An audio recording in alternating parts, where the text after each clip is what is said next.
বঙ্গে তাপমাত্রা বৃদ্ধির সঙ্গে কুয়াশার দাপট এবং সকালের দিকে ঘন কুয়াশা দৃশ্যমানতা কমবে। বেলা বাড়লে তাপমাত্রা এবং আর্দ্রতা বৃদ্ধি এবং উত্তরবঙ্গেও কুয়াশার দাপট। রাজ্যের কোথাও বৃষ্টির কোনো সম্ভাবনা নেই।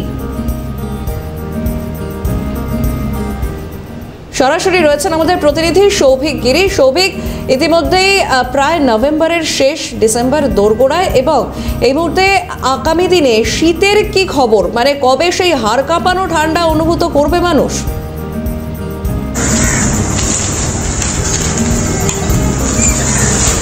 একদমই সঞ্চারী, যেমনটা তুমি বললে যে নভেম্বরে কিন্তু ইতিমধ্যে শেষের দিকে আমরা পৌঁছেছি এবং পা বাড়ালে কিন্তু ডিসেম্বর মাস, কিন্তু কোথাও নভেম্বর মাসে যেই শীত আমরা এর আগেও লক্ষ্য করেছি, সেই শীতটা বা সেই হাড় কাঁপানো শীত যেটা তুমি বলছিলে, তা কিন্তু এখনো পর্যন্ত নজরে আসেনি।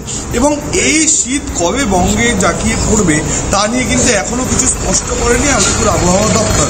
তবে এখনো পর্যন্ত কলকাতার আজকের দিনে দাঁড়িয়ে সর্বনিম্ন তাপমাত্রা ছিল 20 ডিগ্রি সেলসিয়াস এবং এই তাপমাত্রা বেলা বাড়ার সঙ্গে সঙ্গে বেড়ে সর্বোচ্চ হতে পারে 29 ডিগ্রি সেলসিয়াস পর্যন্ত।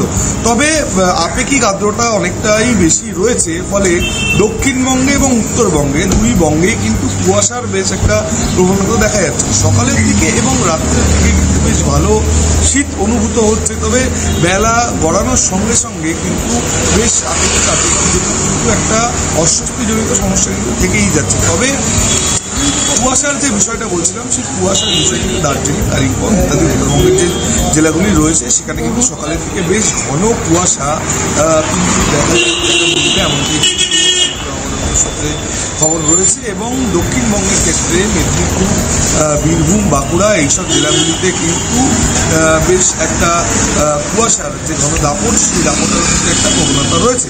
তবে সেই জায়গায় দাঁড়িয়ে এখনো জাঁকিয়ে শীত কবে পড়বে বা যে হাড় কাঁপানো শীত বাঙালি ভাষায় বলে, সেই শীত কবে পড়বে তা